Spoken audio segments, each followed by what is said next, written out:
بسم اللہ الرحمن الرحیم۔ خوش آمدید Dubai international public school and girls college Mansehra. مجھے امید ہے آپ تمام اسٹوڈنٹس خیریت سے ہوں گے۔ میں آپ کی اسلامیات کی ٹیچر مس رفت ہوں۔ پچھلی کلاس میں ہم لوگوں نے موضوعاتی مطالعہ مکمل کیا تھا فرسٹ ٹرم کا۔ آج ہم سورہ انفال کے متعلق پڑھیں گے۔ تعارف: انفال لفظ نفل سے نکلا ہے۔ انفال کے معنی ہے مال غنیمت۔ چونکہ یہ سورت مال غنیمت کے احکام کے حوالے سے نازل ہوئی تھی، اس لیے اس سورت کا نام سورہ انفال ہے۔ یہ مدنی سورت ہے۔ اس سورت کے 10 رکوع ہیں اور یہ سورت 75 آیات پر مشتمل ہے اور 1075 کلمات پر مشتمل ہے۔ شان نزول یعنی نازل ہونے کی وجہ کیا ہے؟ نازل ہونے کی وجہ یہ ہے کہ مسلمانوں کا آپس میں جھگڑا تھا۔ جو مال غنیمت جس کے ہاتھ لگا وہ یہ سمجھا کہ وہ مال اس کا ہے۔ بوڑھے کہہ رہے تھے کہ جب نوجوانوں کے حوصلے پست ہو رہے تھے تو ہم ان کی پشت پناہی کر رہے تھے، ہم ان کی حوصلہ افزائی کر رہے تھے۔ اور نوجوان کہہ رہے تھے کہ ہم اپنی جان ہتھیلی پہ رکھ کے میدان جنگ میں اترے ہیں، لہٰذا اس پہ ہمارا حق ہے۔ یہ جھگڑا اس لیے ہوا تھا کیونکہ یہ غزوہ بدر میں پہلی بار اللہ تعالیٰ نے مال غنیمت کو حلال کیا تھا، اس لیے صحابہ کرام کو اس کی تقسیم کے حوالے سے معلومات نہیں تھی، لیکن جب اللہ تعالیٰ نے سورہ انفال میں اس کی واضح تقسیم کر کے بتایا تو صحابہ کرام نے اپنے پاس سوئی تک نہ چھوڑا اور سب کچھ لا کے نبی پاک صلی اللہ علیہ وآلہ وسلم کی خدمت میں حاضر کر دیا۔ اور اللہ تعالیٰ نے قرآن پاک کے اندر اس کی واضح تقسیم کر کے بتایا، جس میں 4 حصے مجاہدین کے تھے اور 5واں حصہ جو تھا وہ اللہ اور اس کے رسول کا تھا، اور نبی پاک صلی اللہ علیہ وآلہ وسلم نے اس 5ویں حصے میں پھر 5 حصے کیے، جس میں ایک حصہ نبی پاک صلی اللہ علیہ وآلہ وسلم کا، ایک ان کے اقارب کا، اور باقی جو 3 تھے وہ مساکین، مسافر اور یتیم کے تھے۔ غزوہ بدر: یہ سورت غزوہ بدر کے حوالے سے نازل ہوئی تھی۔ غزوہ بدر غزوہ وہ لڑائی جس میں نبی پاک صلی اللہ علیہ وآلہ وسلم نے خود شرکت کی ہو وہ غزوہ کہلاتا ہے۔ بدر ایک پہاڑی کا نام ہے جو مکہ سے 80 کلومیٹر کے فاصلے پر ہے اور مدینہ سے 130 کلومیٹر دور ہے۔ غزوہ بدر سن 2 ہجری میں لڑی گئی۔ یہ مسلمانوں اور مشرکین مکہ کے درمیان یہ پہلا معرکہ تھا جس میں اللہ تعالیٰ نے حق کو حق اور باطل کو باطل ثابت کیا۔ حضور پاک صلی اللہ علیہ وآلہ وسلم کفار مکہ کو تبلیغ فرمائی، صبر و تحمل سے ان کے ظلم و ستم برداشت کیے، لیکن ان میں چند ایک افراد کے سوا باقی لوگ مسلمان نہ ہوئے۔ نبوت کے 11ویں سال مدینہ سے کچھ لوگ حج کی نیت سے مکہ معظمہ آئے تھے۔ نبی پاک صلی اللہ علیہ وآلہ وسلم نے عقبہ، ایک پہاڑی کا نام ہے، اس پہاڑی پر ان سے بیعت لی تھی۔ یہ 6 لوگ تھے۔ یہ بیعت عقبہ اولیٰ کہلائی۔ جب یہ لوگ واپس چلے گئے مدینہ منورہ تو انہوں نے وہاں جا کے اسلام کی تبلیغ شروع کی اور نبوت کے 12ویں سال قبیلہ خزرج کے 75 افراد پر مشتمل قافلہ مکہ مکرمہ میں حضور پاک صلی اللہ علیہ وسلم کی خدمت میں حاضر ہوا اور نبی پاک صلی اللہ علیہ وآلہ وسلم نے عقبہ پہاڑی پر ان لوگوں سے بیعت لی۔ یہ بیعت عقبہ ثانی کہلائی اور ان لوگوں نے نبی پاک صلی اللہ علیہ وآلہ وسلم کو مدینہ منورہ تشریف لانے کی دعوت دی۔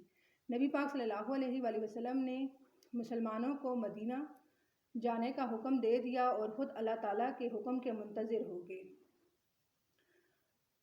جب کفار مکہ نے دارالندوہ میں حضور پاک صلی اللہ علیہ وآلہ وسلم کے متعلق پروپیگنڈے کیے اور نعوذ باللہ ان کے متعلق قتل کی سازشیں ہونے لگی تو نبی پاک صلی اللہ علیہ وآلہ وسلم نے بذریعہ وحی حضرت جبرائیل علیہ السلام کو حضور پاک صلی اللہ علیہ وآلہ وسلم کو مکہ سے مدینہ ہجرت کرنے کا حکم دیا۔ نبی پاک صلی اللہ علیہ وآلہ وسلم اللہ کے حکم کے مطابق حضرت ابوبکر صدیق کے ساتھ مکہ سے مدینہ روانہ ہو گئے۔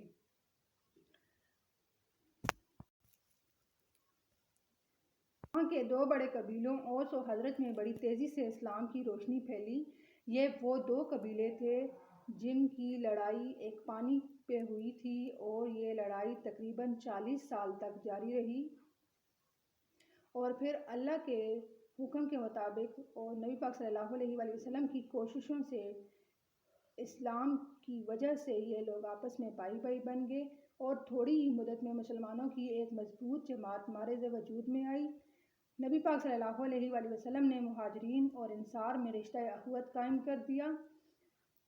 اس کے بعد نبی پاک صلی اللہ علیہ وآلہ وسلم نے مدینہ منورہ میں اور ان کے ارد گرد قیام پذیر یہودی قبائل سے دوستی کے معاہدے کیے، جس میں یہ طے ہوا کہ اگر باہر سے کوئی مدینہ منورہ پر حملہ کرے گا تو سب مل کر اس پر مقابلہ کریں گے۔ اس کے بعد نبی پاک صلی اللہ علیہ وآلہ وسلم نے بحر احمر کے کنارے یمن سے شام تک کے تجارتی شاہراہ کے ارد گرد قیام پذیر مختلف قبائل سے دوستی کے معاہدے کیے اور مجاہدین کے دستے ارد گرد کے علاقوں میں نگرانی کے لیے بھیجنا شروع کر دیے۔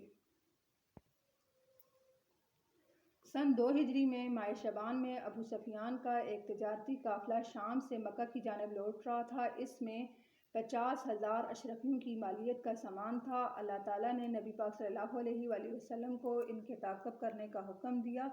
نبی پاک صلی اللہ علیہ وآلہ وسلم 2 صحابہ کرام کو ساتھ لے کر اس قافلے کا تعاقب کیا اور ابو سفیان کو کسی طرح سے پتہ چل گیا اور اس نے ایک قاصد ابو جہل کی طرف دوڑایا کہ مسلمان ہمارے قافلے پر حملہ کرنے آ رہے ہیں۔ ابو جہل نے جب یہ سنا تو وہ آگ بگولا ہو گیا اور اس نے اعلان کیا چونکہ اس قافلے میں مکہ کے ہر گھر کا سامان موجود تھا، لہٰذا ہر گھر سے نوجوان اس لشکر میں شامل ہو گئے اور یہ تقریباً 999 یعنی 1000 کا لشکر تیار ہو گیا۔ جب یہ لوگ راستے میں پہنچے تو ابو سفیان نے دوبارہ قاصد بھیجا کہ آپ واپس ہو جائیں، میں اپنا قافلہ بچا کر لے آیا ہوں۔ لیکن ابو جہل نے اتراتے ہوئے کہا کہ آج ہم ان مٹھی بھر مسلمانوں کا کلہ کما کریں گے۔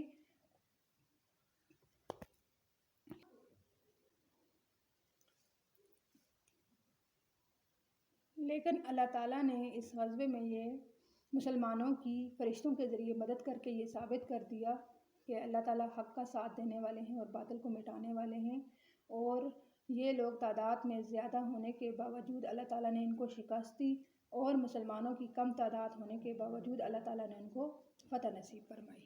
احکامات و تعلیمات۔ احکامات احکام کی جمع، تعلیمات تعلیم کی جمع، یعنی اللہ تعالیٰ نے مسلمانوں کو اس صورت میں کیا حکم دیا ہے۔ پہلا پوائنٹ ہے مومنین کو تلقین۔ اس صورت میں جنگ بدر کے واقعات بیان ہوئے ہیں اور مومنوں کو یہ نصیحت کی گئی ہے کہ ہر حال میں اللہ اور اس کے رسول کی اطاعت کرتے رہیں، ان کی پیروی کرتے رہیں۔ دوسرا پوائنٹ ہے مال غنیمت کی تقسیم۔ جیسا کہ پہلے میں نے آپ کو بتایا کہ مسلمانوں کا آپس میں جھگڑا تھا مال غنیمت کے حوالے سے، تو یہ صورت مال غنیمت کے احکام کے حوالے سے نازل ہوئی ہے تاکہ اس کے متعلق کسی قسم کا جھگڑا پیدا نہ ہو، اور اللہ تعالیٰ نے اس صورت میں واضح تقسیم کر کے بتایا کہ 4 حصے مجاہدین کے، 5واں اللہ اور اس کے رسول کا ہے، وہ جس کو چاہیں دے سکتے ہیں۔ تیسرا پوائنٹ ہے معاہدوں کی پاسداری، یعنی وعدوں کی پابندی، وعدوں کا لحاظ رکھنا۔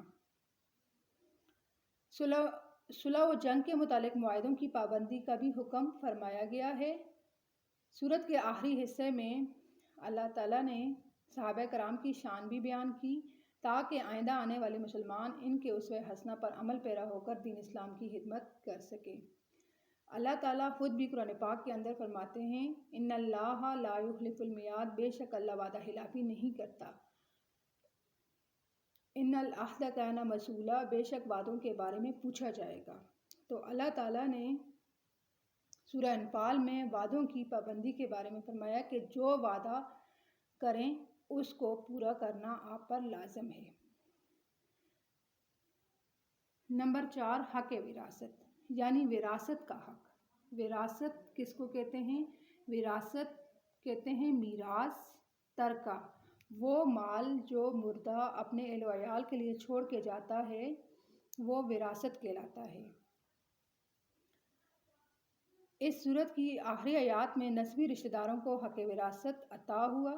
اس سے پہلے مدینہ منورہ میں اسلامی حکومت کے ابتدائی دور میں مہاجرین اور انصار کو ایک دوسرے کے وارث قرار دیا گیا تھا۔ نبی پاک صلی اللہ علیہ وآلہ وسلم نے جب مہاجرین اور انصار کے درمیان اخوت کا رشتہ قائم کیا تو وہ ایک دوسرے کے بھائی قرار دیے گئے، تو وہ ان کو اپنے سگے بھائی سمجھنے لگے اور ان کو اپنی وراثت میں بھی حصہ دینے کے لیے تیار ہو گئے۔ تو اللہ تعالیٰ نے سورہ انفال کی آیت نمبر 75 میں وراثت کا جو سابقہ حکم تھا وہ منسوخ کر دیا، اور اللہ کے حکم سے سگے رشتہ دار ایک دوسرے کے وارث قرار پائے۔ جو آپ کے نسبی رشتہ دار ہیں، جو آپ کے سگے بہن بھائی ہیں اور جو آپ کے سگے رشتہ دار ہیں، ان کو وراثت کا حکم دیا کہ وہ آپس میں ایک دوسرے کے وارث ہیں۔ مہاجرین آپ کے دینی بھائی ہیں لیکن آپ کے نسبی رشتہ دار نہیں ہیں، لہٰذا یہ آپ کی وراثت کے حقدار نہیں ہیں۔ 5واں پوائنٹ، روحانی تربیت یعنی روح کی تربیت۔ اس صورت میں اللہ تعالیٰ نے مسلمانوں کی روحانی تربیت کے لیے کئی احکامات نازل کیے، جن میں انہیں تعلیم دی گئی کہ ایمان لانے کے بعد ہجرت و جہاد کی بہت زیادہ فضیلت ہے۔ اللہ تعالیٰ کی راہ میں مسلسل کوشش کرتے رہنا چاہیے، صرف اسی پر بھروسہ رکھنا چاہیے، اور اللہ تعالیٰ نے جو تمہیں کامیابی دی ہے اللہ تعالیٰ کی رحمت سے اور غیبی امداد سے حاصل ہونے والا ایک انعام سمجھنا چاہیے۔ اس بات کا مشاہدہ اللہ تعالیٰ نے غزوہ بدر میں کرا دیا ہے کہ اللہ تعالیٰ نے کئی طرح سے مسلمانوں کی غیبی مدد فرمائی، اور اس میں اللہ تعالیٰ کے حکم کی وجہ سے اور اس کی مدد کی وجہ سے اللہ تعالیٰ نے مسلمانوں کو فتح و کامرانی نصیب فرمائی۔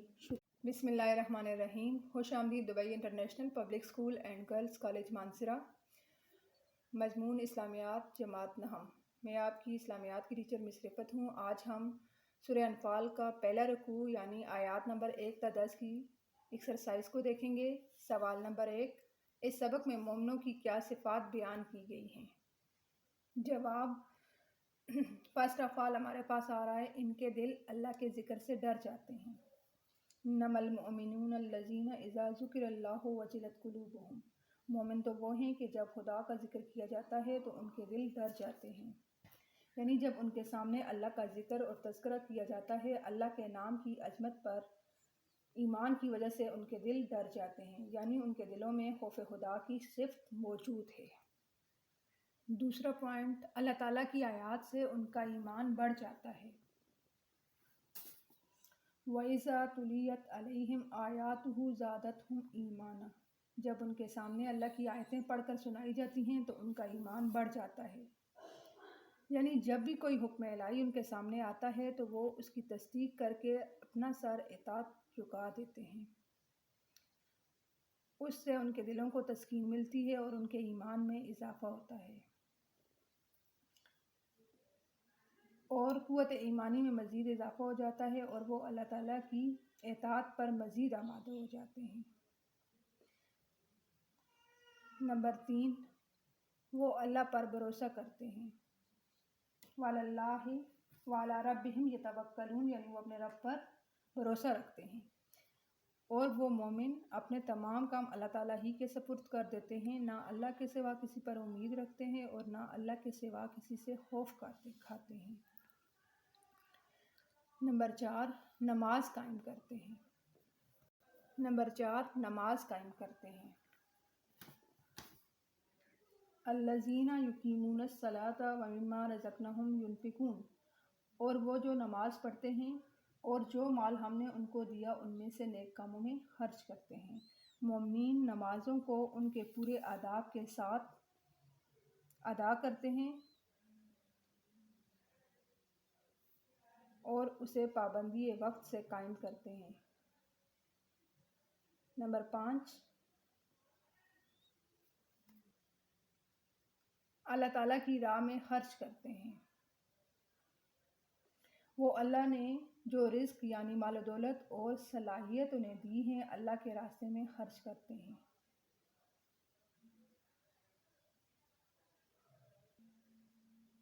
پس وہی پکے اور سچے مومن ہیں جن میں یہ صفات ہوتی ہیں۔ یہ مومن کی پرکھ کا ایک معیار ہے۔